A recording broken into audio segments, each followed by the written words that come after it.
As far as my perspective on Trump goes, it tends to revolve around the view that he is a businessman at heart and that the focus of his political style, I guess, is deal making. I wrote a lot in my book about Trump's mentor, Roy Cohn, who was, among other things, the general counsel to McCarthy during the McCarthy hearings. He was also, a New York City lawyer that represented a lot of unsavory figures, including some tied to organized crime, and also had the ear of Ronald Reagan and top politicians in the United States and sort of bridged a variety of worlds. And he essentially taught Trump the art of the deal. And, a lot of his close associates, like the Pope family, were very politically connected, also connected to organized crime, arguably, but were very much in the business of making backroom deals, and that's how political power in the United States functions. Fundamentally, I think Trump likes to focus on and promote about his political style is around negotiations, whether those are diplomatic negotiations or negotiations with businessmen that lead to big number investments he can tout to the public, which is, I think part of the impetus behind his having the Project Stargate press conference, at the White House on his first full day. And I think that's also kind of consistent with what we saw from Trump during his first term as well. So when you're sort of focused on those metrics, I don't necessarily think that the focus is necessarily on how do I help everyday Joe. I'm sure that, in his mind, if you're, of the opinion that I'm going to tout this big multi-million-dollar investment in U.S. AI infrastructure, for example, perhaps he views that as helpful for the American economy and thus helpful for the American people. And I think it is very likely that over the next 4 years, there certainly will be some Americans that economically benefit from Trump's economic policy, but I don't necessarily think that's going to be everybody. And I think, generally, based on what we've seen so far, there's been a lot of courting of big tech executives and a lot of talk about making the U.S. the AI and crypto capital of the world. And how much of that is necessarily going to translate or trickle down to sort of refer to, Reaganite economic terms, to the everyday American public, it's really hard to know. But again, I just want to go back to someone like Eric Schmidt, for example, who, as I noted earlier, had sort of an outsized role in developing the AI policy of the military and intelligence community. He wrote a book called The Age of AI with Henry Kissinger, and also, I believe, a professor from MIT, who I'm sorry, his name escapes me at the moment. But basically, that book posited that essentially AI is going to make a two-tiered society. There's going to be the top tier of people who develop and maintain AI and set and determine what its objective functions are, and then sort of a second class, which we would assume is larger than the first class, so they don't explicitly say that, but who AI acts upon, and eventually that group will lose the ability to understand and really be able to conceive of how AI is impacting their lives, and will develop some sort of dependency on AI for things like decision making, sort of leading to this phenomena that they refer to in the book as cognitive diminishment, which I sort of see as this idea, we've all heard it before, if you don't use it, you lose it. Sort of the idea of like mental math, you start using a calculator or a phone calculator or something like that, and it becomes more difficult over time and eventually very difficult to be able to do mental math in your head, when perhaps when you were in grade school, it was much easier to do that because you had to use that ability regularly. And so they essentially argue that by not making those decisions and outsourcing that to AI, this particular class will lose the ability to make those decisions over time. And when you also factor in that there's a lot of efforts to sort of outsource creativity, art and music, to artificial intelligence, will that have an impact on people's ability to create, and what sort of impact will this have on society? And, these are things that I think sort of get left out of the public discussion, and I don't think they're really on someone like Trump's radar as a businessman. He's focused on sort of the bottom line, the number, the success of the negotiation, and how successful it looks, whether it's to his base or to businessmen he wants to court, or, other people, foreign leaders. If you're familiar with someone like Henry Kissinger, for example, and some of his more controversial views on the masses and the public, and some of his more infamous quotes, is that a system that he wants to happen? Well, he created a national security memorandum, for example, that viewed people that live in the third world birth rates in the global south as national security threats to the United States, and wanted to implement policies to reduce their population size, for example, and sort of had what I would argue was a eugenicist bent to some of his policies. And he was one of the mentors, of course, to people that have become infamous in recent years, like the World Economic Forum chairman Klaus Schwab. Some of his more infamous quotes that he's known for refer to, soldiers being, pawns of foreign policy, essentially sort of like, people's lives are just, pawns on a chessboard for the sort of the elite figures to move around for their benefit. That's sort of the mentality as I see it of someone like him. But obviously he's been, praised as a model statesman and all of this stuff, and has mentored Trump in his first administration, mentored Hillary Clinton, people on both sides of the aisle. I think the more you look into someone like that and his connections with sort of dubious oligarchs like David Rockefeller going, significantly back in time, he's sort of someone that promotes this idea of a global technocracy.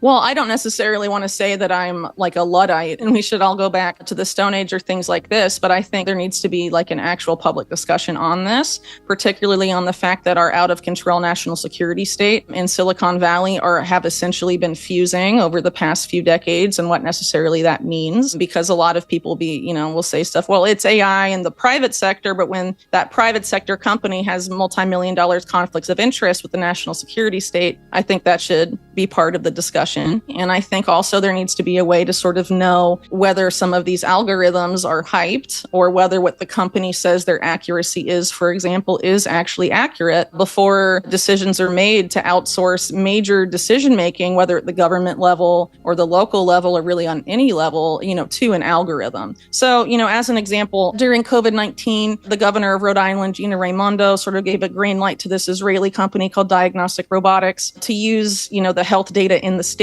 to predict COVID-19 outbreaks before they could happen. And so obviously if, the algorithm of this company predicts an outbreak, there would be sort of these localized lockdowns and people would lose their ability to engage in in-person commerce and freedom of movement, et cetera. So, consequences that are pretty significant to the people living there. And when I reported on at the time, as I recall, but it's been a few years, but I do know that the algorithm per the company was under 80% accurate. I think it was somewhere in the 70s. And so that's the company, right? So if it's not independently vetted, and this is sort of, company PR at the end of the day, is that overinflated? It's quite possible. And so what if the accuracy of that isn't really in the 70s, it's in the 60s or near the 50s? It's no better than a coin toss. Is it really worth putting that kind of power in the hand of an algorithm that isn't necessarily going to be more efficient and accurate, but all this hype that's been generated around AI as an industry suggests that has sort of created this public perception that AI is inherently smarter than human decision makers and more efficient and more cost effective, for example. I think these are kind of problematic scenarios that need to be considered. And I'm not trying to be a Debbie Downer or poo-poo on innovation, but I think civil liberties do matter. And I think people need to be very mindful of that, especially considering, again, the Silicon Valley fusion with the national security state and the national security state's tendency to opportunistically whittle down American civil liberties for their benefit.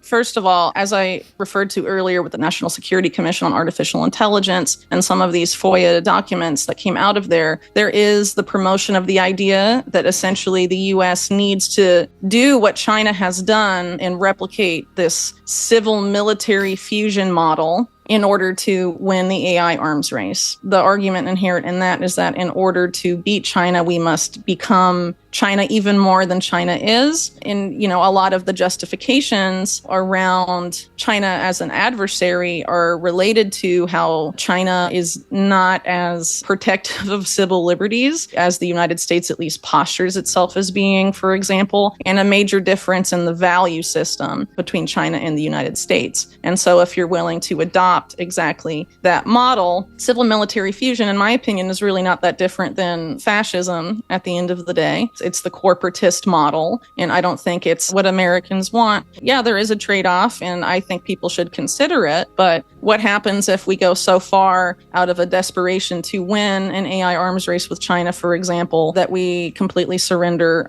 the value system that supposedly makes us a freer, better society in the process? I think that is complicated. And I would also point to the fact that, transnational capital, a lot of that has enabled China's AI arms race. There is a lot of cross-pollination in these Chinese government adjacent tech corporations and the United States. You can look at people like Larry Fink, for example, who definitely have a lot of ties to Chinese industry, and people like Steve Schwartzman, quite similarly, very much tied there, who's, head of Blackstone. They're both very close personal friends of Donald Trump and also of course, Fink has ties to the Democrats as well. And a lot of, Henry Kissinger, who I mentioned earlier, a lot of top CCP officials have pictures of them with Henry Kissinger in their offices. They love the guy. And there was that effort, of course, to open up China to commerce and partnerships with Western companies, for example, back several decades ago. And a lot of that involved U.S. capital and some firms like Bechtel, for example, that were very much tied to the national security state of Ronald Reagan, for example. A lot of top people that served in his top national security were involved in Bechtel, which was building a lot of the infrastructure that helped enable China to become, the power that it is. And why is that not being talked about? And I mean, this really isn't exclusive to Democrats either, though they often get rightly pointed out for having some conflicts of interest of this nature. But someone like Howard Lutnick, for example, who was head of the transition team for Trump and is his incoming Secretary of Commerce, a company he runs has the same tie to a Chinese government majority-owned financial entity that was a big scandal for conservatives when Hunter Biden's Rosemont Seneca was also tied to it. But there's been no conservative uproar over this tie. And you have to kind of ask why that may be and why you have a lot of these big tech people, Elon Musk included, who has a major role in the national security state of the United States as one of the top contractors to Space Force in the Pentagon, for example, and Starlink, through Tesla, has a lot of ties to Chinese commerce and tech giants that also have rather cozy relationships with the Chinese government as well. Why is that not being discussed as, a potential national security risk if we do really need to become China to beat China? If it was really the key driver of our issue, shouldn't we be scrutinizing the ties of these oligarchs to both China and our own national security state? And, again, I think if people are familiar with my books and my work, there is a scandal that really exposed a lot of this that happened during the Clinton administration and was not properly investigated at all. It's remembered as Chinagate. And it was really, sort of today, as I would argue, misremembered as a campaign finance scandal for the Clinton re-election campaign. But what was the alleged bribery of the Clinton re-election campaign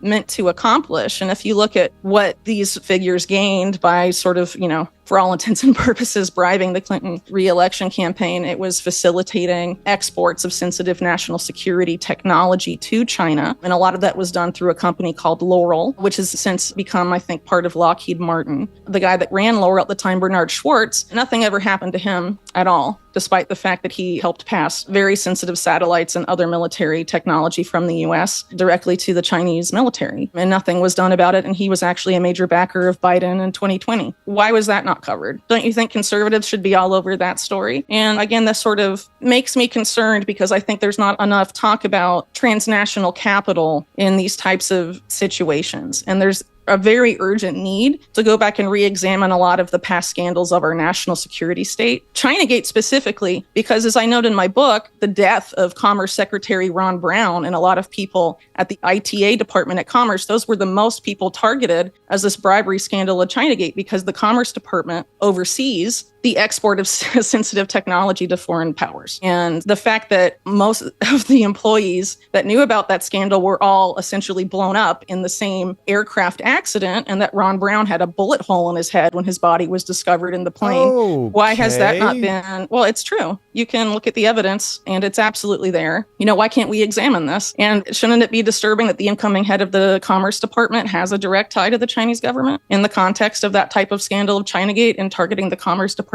specifically?